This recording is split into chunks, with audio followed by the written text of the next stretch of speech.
নমস্কার বন্ধুরা, আজ আমরা আলোচনা করব ক্লাস 5 রায় মার্টিন কোশ্চেন ব্যাংকের দ্বিতীয় পর্যায়ক্রমিক মূল্যায়নের আমাদের পরিবেশের 11 নম্বর স্কুলের প্রশ্ন উত্তর নিয়ে। তো চলো ভিডিওটি শুরু করা যাক। প্রথমে আছে দেখো সঠিক উত্তরটি নির্বাচন করো। তো চলো উত্তরগুলো দেখে নিই। একের প্রশ্ন, আজাদ হিন্দ ফৌজ গঠন করেছিলেন? উত্তর হবে নেতাজি সুভাষচন্দ্র বসু। নেক্সট প্রশ্ন, জওহরলাল নেহরুর জন্মদিনটি পালিত হয় শিশু দিবস হিসেবে। তিনের প্রশ্ন, মাছ ধরার যে উপায়টিতে বড়শি লাগে তা হলো? উত্তর হবে ছিপ। নেক্সট প্রশ্ন, সীতাভোগ ও মিহিদানার জন্য বিখ্যাত বর্ধমান। টেরাকোটা শিল্পের জন্য বিখ্যাত বাঁকুড়া।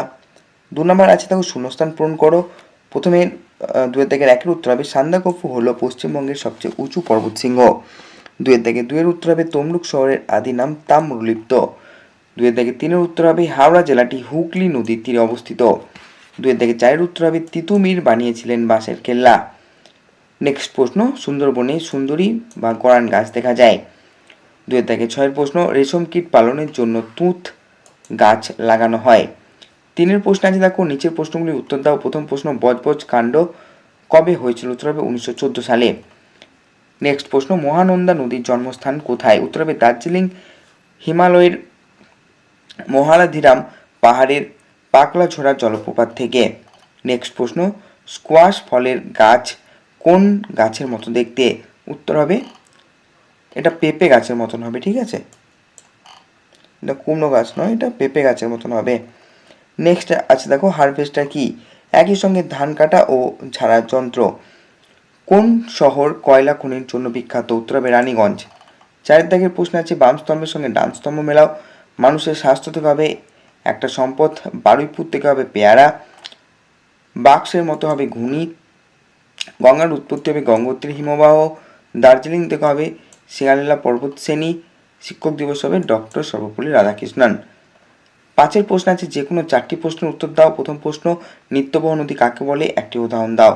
দেখো প্রথমে আছে সংজ্ঞা, যেসব নদী হিমালয়ের মতো উঁচু পর্বতে বরফগলা জলে পুষ্ট এবং যেগুলোতে সারা বছর জলের প্রবাহ থাকে তাদের নিত্যবহ নদী বলে।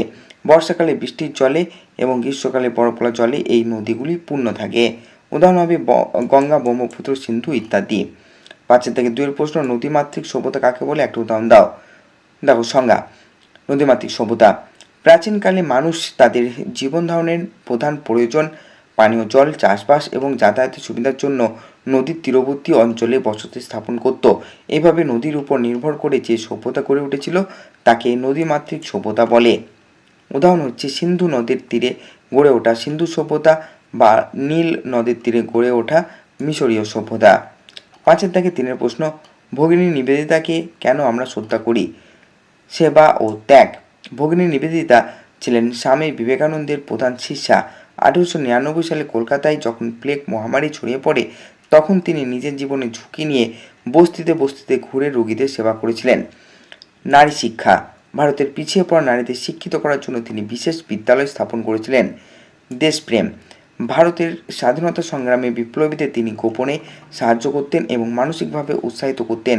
তার এই নিঃস্বার্থ সেবার জন্যই আমরা তাকে শ্রদ্ধা করি। 5-4 প্রশ্ন, ডিভিসির পুরো নাম কি? এর উদ্দেশ্য কী ছিল? দেখো ডিভিসির পুরো নাম হচ্ছে দামোদর ভ্যালি কর্পোরেশন। উদ্দেশ্য প্রথমত বন্যা নিয়ন্ত্রণ, বর্ষাকালে দামোদর নদের বিধ্বংসী বন্যা নিয়ন্ত্রণ করা ছিল এর প্রধান লক্ষ্য। 2 জলবিদ্যুৎ উৎপাদন, বাঁধ দিয়ে জলের স্রোতকে কাজে লাগিয়ে বিদ্যুৎ তৈরি করা। 3 সেচ কাজ, খরাপ্রবণ এলাকায় বৃষ্টি জমিতে খালের মাধ্যমে জল সরবরাহ করা। 5 প্রশ্ন, লুপ্তপ্রায় মাছগুলিকে আমরা সংরক্ষণ করব কিভাবে?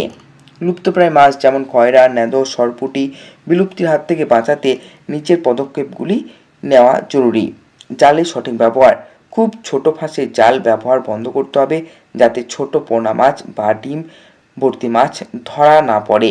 নিষিদ্ধ সময়, মাছের প্রজনন ঋতুতে সাধারণত বর্ষাকালে মাছ ধরা থেকে বিরত থাকতে হবে। সচেতনতা, বাজারে লুপ্তপ্রায় মাছ কেনা ও বেচা বন্ধের জন্য সাধারণ মানুষের মধ্যে সচেতনতা বাড়াতে হবে। দূষণ রোধ, নদী বা জলাশয়ে কলকারখানার বর্জ্য বা অত্যাধিক কীটনাশক মেশানো বন্ধ করতে হবে যাতে মাছের প্রাকৃতিক বাসস্থান নষ্ট না হয়।